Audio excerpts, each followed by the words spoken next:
Okay, hi everybody. This is the first video lecture for management science for second year computing and second year IT management. And we're moving on to section 4. Section 4 is called assignment problems. It's a new topic. It's a relatively simple topic. I think we can get through it without too much difficulty. And let me read out example 1 here. It's called the job assignment problem. And we'll get started on solving it, okay? So we'll put this here for just a moment, okay? So the situation here, it says a county council wants to assign 4 jobs to 4 contractors, each of whom submit bids for the jobs. Each contractor can do one and only one job, and the bids in thousands of euro are detailed in the table below, okay? So what we have here are 4 different jobs, 1, 2, 3, 4, 4 contractors, 1, 2, 3, 4. Contractor 1 gives a quote of 9,000 for job 1, 8,000 for job 2, 10,000 for job 3, and 11,000 for job 4, and so on. Okay? And we can see here that since we're trying to minimize the total cost, what do we want to do? Well, what we would like to do is choose, for example, here, if I look at this first row, okay, these are the jobs coming from contractor 1. Okay, well, the county council would like to choose the cheapest job from contractor 1, okay, because otherwise they have to pay him more money, okay? But on the other side of it, they also want to choose the cheapest possible price for each job. So for example, if we look at job 2 here, we can see that 8 is the cheapest job. Okay, 8 is the cheapest price. So they would prefer to pay 8 for job 2 because otherwise they have to pay 10, 11, or 11. Okay. Similarly here, if we look at contractor 2, okay, we can see he's offering 7 for jobs 3 and 4. Okay, which is obviously preferable to give him 7,000 to do job 3 or job 4 than it would be to pay him 9,000 or 11,000 to do job 2. So we're trying to compare relative costs for each row and relative costs for each column, the rows being the price that each contractor gives for each of the 4 jobs, and then the price per job being the columns. And we want to compare those and try to find a solution which minimizes the total cost. Okay, so how do we do this? Well, the first step is to realize here that the only thing of interest really is what's in this boxed area. Okay, the rest of this is just indexing. So job and contractor, that could be changed to almost anything else. And 1, 2, 3, and 4, these are just indexes. Okay, they can be ignored. What's really interesting to us are the numbers in this 4x4 grid. Okay, this 4x4 grid of numbers. And we can see here that there's going to be some minimum cost. Okay, it's not like we can eliminate all cost. We can only eliminate a certain amount of the cost. So, for example, if I look at job 1 here, I don't necessarily care whether it's 9,000, 10,000, 11,000, or 8,000. I care about the difference in relative cost. So the way I'm going to do this is I'm going to consider the cheapest possible value in each row, which in the first row here is 8, and I'm going to subtract this from everything in that row, okay? And that then will give me the relative costs in the row, and we call this row reduction. Okay, so row reduction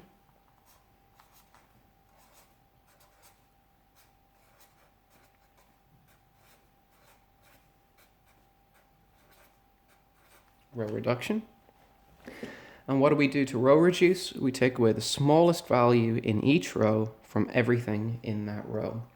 So we have 9 minus 8 is 1. We have 8 minus 8, which is 0. We have 10 minus 8, which is 2. And I have 11 minus 8, which is 3. Okay, that's my first row reduced. Now in my second row, we see I have 9, 11, 7, and 7. 7 is the minimal value. So we take 7 from 9 to get 2. 7 from 11 gives 4.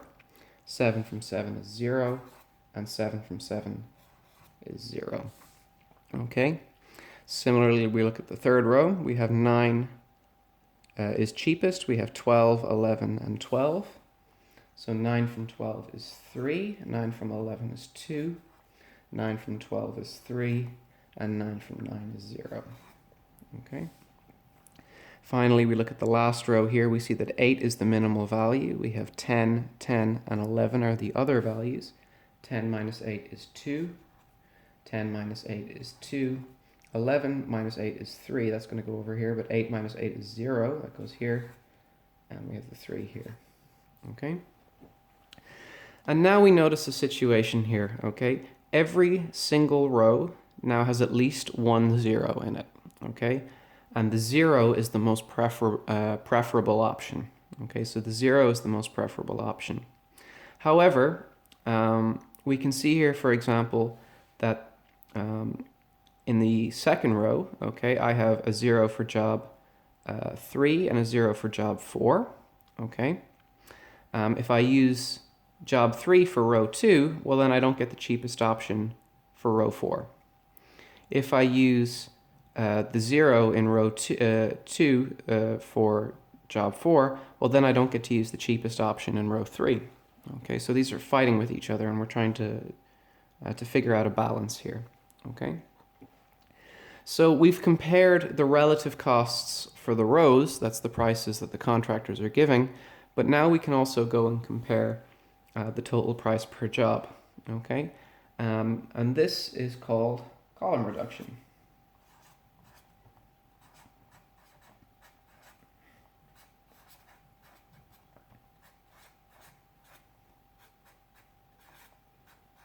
Okay, and this is very simple and straightforward. Now all I need to do is find the lowest value in each column, okay, and subtract that from everything in the column.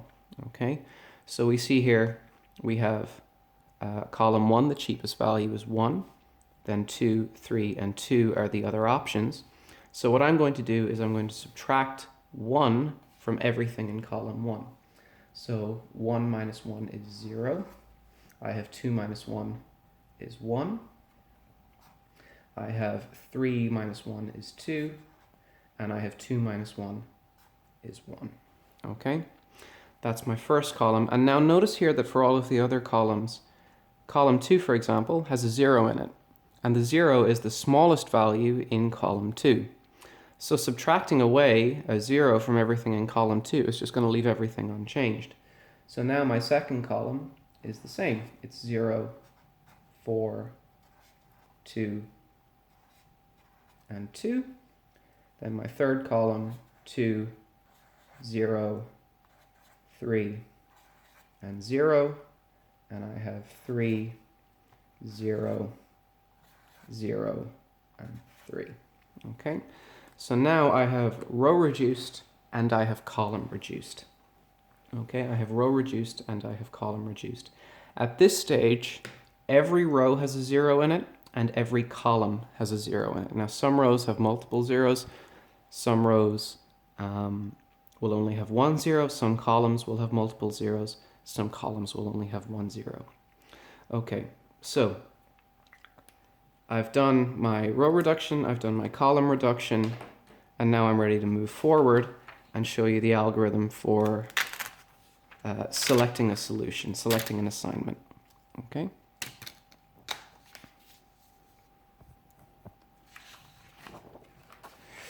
So what do we do here? Just let me take down this reduced form here again. I have 0, 0, 2, and 3. I have 1, 4, 0, and 0. I have 2, 2, 3, and 0. And I have 1, 2, 0, and 3. This is my reduced form, same as I've had here. Okay, and now the process is that we look through each row to see if we have a unique 0. So I look through the first row, and we see here that I do not have a unique 0. First of all, why do I want a unique 0? Okay, well, If we look at row 1 here, we can see that we have 2 zeros. That's not a unique zero, and that means that we have some choices here. We have some equally favorable options for row 1. For row 2, we can see I have 2 zeros, which means I have some equally favorable options for row 2. However, in row 3, I only have 1 zero, which means there is only one most favorable option for row 3, and similarly row 4 only has one most favorable option for row 4. Okay, so we look through a row. First row, no unique zero. Second row, we have a unique zero, no unique zero, sorry. Third row, we do actually have a unique zero. Okay, so what I'm going to do is I'm going to box that unique zero.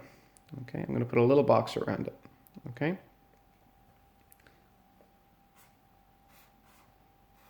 Okay. And I highlight that this is a zero that I must choose if I want to choose the best option for this row. Now, if I choose the best option for this row, okay, that means I assign contractor 3 to job 4, well then job 4 is unavailable to anybody else, which means that this column here is now unavailable to anybody else, which means we can strike out that column. Okay. Now what do? I start looking through my rows again and I see, do I have any unique zeros? So I look through row 3, I see, yes, I had a unique zero. I striked out the column that it came from, and now I do the same for row 4. We see that we have a unique zero here, and now I'm going to strike out the column that came from. Okay, so what have we done? We've assigned contractor 3 to job 4. That was the most preferable option. We assigned contractor 4 to job 3. That was the most preferable option. And now we see that I have 2 zeros in row 1, and I have no active zeros anywhere else. These 2 zeros in row 2 now have been eliminated. Why? Because column 4 was eliminated by assigning contractor 3 to job 4, and column 3 was eliminated by assigning contractor 4 to job 3. Okay, so now what do? Well, now I'm going to look through the columns. Okay, I'm going to look through the columns and see if I have a unique zero. I look through my first column and I see that yes, actually I do have a unique zero. Okay, so that means that for column 1, the best option is to choose contractor 1. Now, if I assign contractor 1 to job 1, that means that job 1 is gone. Okay, sorry, contractor 1 is gone. It means contractor 1 is gone. So what's the process here? I look through a row to see if I have a unique zero. If I look through the row and I see that I do have a unique zero, I strike out the column. Okay, then after I've done that for every row, okay, I do the same for the columns. I look through a column, I see if I have a unique zero, and when I do have a unique zero, I strike out the row. Okay, so scan through the columns, scan through the rows first, strike out a column, scan through the columns next, strike out a row. And now we have this uncovered area here, 1, 4, 2, 2, 1, 2. Okay, and this here, okay, we see that we now have no possible solution. How? Okay, why? Because contractor 1 is getting assigned to job 1, and we have no choice, we have no idea here what's our best option for job 2 or contractor 2 yet. We haven't worked that out. Okay, so here's our next step. Okay, we're going to consider the uncrossed area. Okay, and now we take the lowest value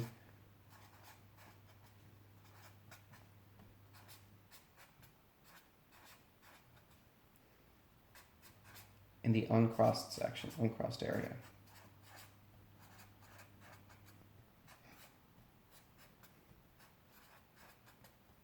Okay, and we can see that the lowest value in the uncrossed area is 1. We have a 1 here and we have a 1 here. Okay, so now what do? Okay, well, it's really simple. All we do is we subtract 1 from everything in the uncrossed area, we do nothing to singly crossed, and we add 1 to double crossed. Okay, so we subtract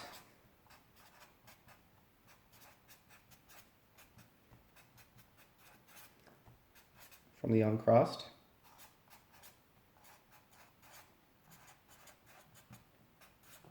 We add to double crossed.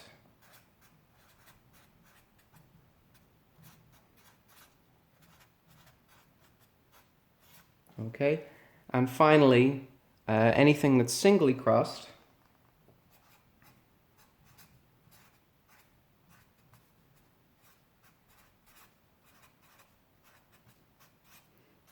is unchanged.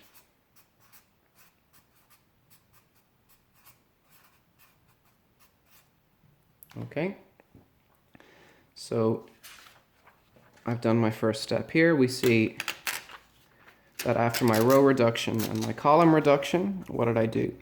I scanned through a row for a unique 0. I found that my third row here was the first row with a unique 0. I box the unique 0 and I strike out the column. Then row 4 here had a unique 0. I box the 0, I strike out the column. Then I have no more unique zeros in any row. Row 1 didn't have a unique 0, and row 2 had no zeros at all. Okay? Then I went through columns. I looked in column 1. I saw, okay, I do have a unique 0 in column 1, so now I strike out my row. And then I'm left with this uncrossed area. We find the lowest value, okay, which is 1. Okay? We're going to subtract that from everything that's uncrossed. We're going to add it to whatever's double crossed, and then single crossed is going to stay unchanged. Okay, so now we can see here that the first row, okay, the 0 is singly crossed, so it's unchanged. This 0 is singly crossed, so it's unchanged. This 2 is double crossed, so we're going to add 1 to it. It becomes a 3. This 4 is double crossed. We're going to add 1 to it. It becomes a 4. Okay. Now, let's look through the second row. Okay. This 1 here is in the uncrossed area, and we're going to subtract a 1 from that, and I get 0. This 4 is in the uncrossed area. Subtract a 1, we get 3. 0 is singly crossed. 0 is singly crossed. They stay the same. Okay. Now, third row, uncrossed, uncrossed, subtract 1 from both of those. So I have 1 and 1. This 3 is singly crossed, so it stays the same. And this 0 is singly crossed, so it stays the same. Okay? Now I have 1, okay, uncrossed, take 1 away, that's going to give me a 0. 2 is uncrossed, take 1 away, I get 1. 0 is singly crossed, it stays the same. 3 is singly crossed, it stays the same. So what did this do? Okay, well, what this did is it preserved all of my old zeros and it produced some new ones. Okay, it produced some new zeros. Okay, now after this step, okay, and we're going to leave this here. I'm just going to copy it again. Okay, so I have 0, 0, 3, 4, 0, 3, 0, 0. I have 1, 1, 3, 0, and I have 0, 1, 0, 3. Okay? That's what I have at this stage here. Okay? And now what I'm going to do is I'm going to do my same process of looking through rows, trying to find a unique 0. I look through a row. If I find a unique 0, I'll strike out a column. Then I'm going to look through columns, see if I can find a unique 0, and if so, I'm going to strike out the row. Okay, so first row here, we have 2 zeros, which means we have 2 equally favorable options. Second row here, we actually have 3 zeros now, okay, which means we have 3 equally favorable options. In the third row here, we only have 1 0. We have a unique 0, which means there is only one option that is favorable, okay? Which means I'm going to assign contractor 3 to job 4, and when I do that, job 4 is no longer available, okay? So now, we see that I look through my rows, I see, okay, in row 4, I have 2 zeros. in row 1 I have 2 zeros, and in row 2 I have 2 zeros. So 2 zeros, 2 zeros, 2 zeros. No unique zeros are left. Okay. Now I'm going to look through the columns. I see I have 1, 2, 3 zeros in row 1. On the other hand, column 2 here does have a unique zero. Column 2 has a unique zero. So I strike out the row like that. Okay. Now, column 3 has 2 zeros. Column 1 has 2 zeros, and my 2 remaining rows as well have 2 zeros. So now at this stage, there's a new problem, okay? There's no combination that I can come up with that has a unique zero. Well, the answer at this stage is that I just pick one, okay? There's no problem here anymore, okay? So I'm just going to cross out one of these, okay? When I cross one out, I now have a unique zero, okay, in my third row, so I can strike out the column it comes from. Then we can see that I have a unique zero now in the fourth row, and I can strike out the column that it came from. Okay, and now what's the situation? Well, the situation now is that every row has a zero in it. Row 1 has a 0, row 2 has a 0, and row 3 has a 0, row 4 has a 0. Every column has a 0. 1, 2, 3, 4. Okay? So now we have an assignment, okay, which is most preferable for this problem. Okay, so what's our assignment? Well, we have contractor 1 is getting job 2. We have contractor 2 is getting job 3. We have contractor 3 is getting job 4. And we have contractor 4 is getting job 1. Okay, now if you just let me rewind here, these were the original costs. Okay. Okay, and the cost for 1 to 2 was the 8. That was the most preferable for that one, the original one. 2 to 3 was 7. Okay, 3 to 4 was 9. And 4 to 1 is this 10 here. Okay, so this is now my total cost. I have 8 plus 7, which is 15, plus 19. Okay, so just so everybody can see it, 8 plus 7 plus 9 plus 10 gives me a total of 34. Okay, so my total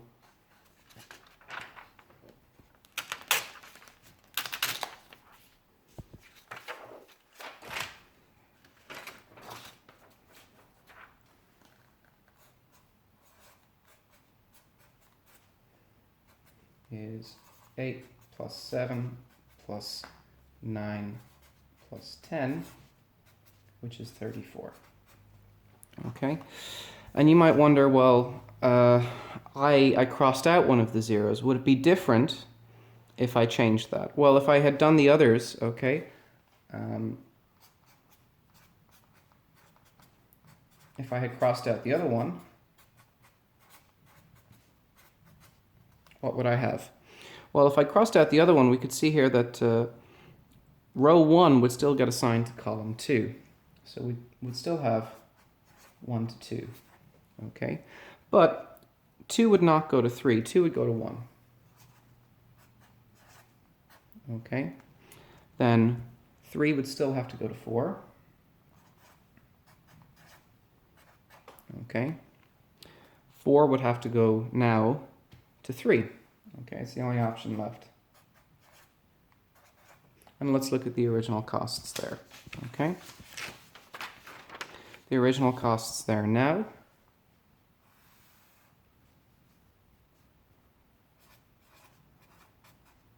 What were the original costs? 1 to 2, okay, is 8. 2 to 1 is 9. 3 to 4, okay, is 9. And 4 to 3 is 8. Okay, so this is 16 plus 18, and 16 plus 18 is still a total of 34. Okay, so that's the method. It's called the Hungarian method that we're using here, and it's pretty straightforward and simple.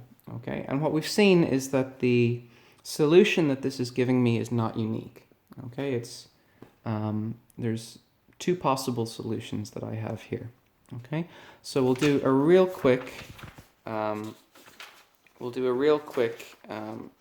summary of the whole thing.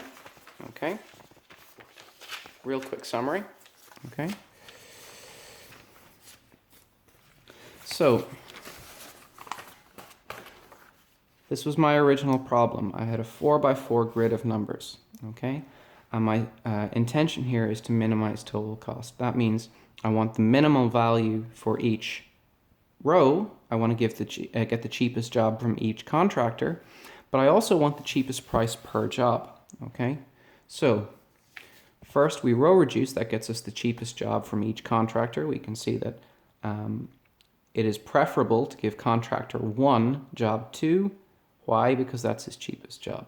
Okay, this ensures that I will have a 0 in every single row. Okay, then I do the same thing with the columns. I find the cheapest value in every column, take it away from everything in the column, and that ensures that I have a 0 in every column. Okay, then this is the crucial step. The crucial step is that I scan through the first row, scan through the rows to see if I have a unique 0. If I have a unique 0, I strike out the column. Row 1 here did not have a unique 0. Row 2 did not have a unique 0. Row 3 did have a unique 0, so I boxed it and I struck out the column. Row 3 then is taken care of, and row 4 here then has a unique 0. I box it, I strike out the column. Then we see that I only have double 0 or no 0. Okay, row 1 has 2 zeros and row 2 has no zeros. Okay, so now I start looking through the columns. Column 1 we see has a unique 0, so I box it and I strike out the row. This left me with an uncrossed area. I find the lowest value in the uncrossed area, which in this case is 1. It gets subtracted from everything which is uncrossed. It gets added to everything which is double crossed, and anything which is singly crossed remains the same. Okay, so in doing so, 0 was singly crossed, it stays the same. 0 is singly crossed, it stays the same. The 2 here became a 3. 3 became a 4. Okay, this was a 1. Take 1 away, it becomes 0. This was a 4. Take 1 away, it becomes a 3. Singly crossed and singly crossed stayed the same. Subtract 1, and these are singly crossed, they stay the same. Subtract 1 from each of these values to get, the 0 and the 1 here. These are singly crossed, they stay the same. And now I repeat the process. Scan through rows, strike columns, scan through columns, strike rows. And we had a situation here where after scanning through the rows and the columns, we end up with a situation where we had multiple zeros in every situation, and all we have to do is strike out one of them. Then we see our assignment, okay? So our assignment here, row 1 to column 2, row 2 to column 3, row 3 to column 4, and row 4 to column 1, okay? When we worked that out, we had a total cost of 34. There was an alternative solution because I crossed out a 0, meaning that I ignored a perfectly good solution. And if I had chosen the other perfectly good solution, I would get the same cost. Okay, we're going to pause it there, and then I'll go over the next section with you guys. Hopefully that was something you could follow, and we'll do more examples as well, in the next few videos. Okay, so I'm going to stop here.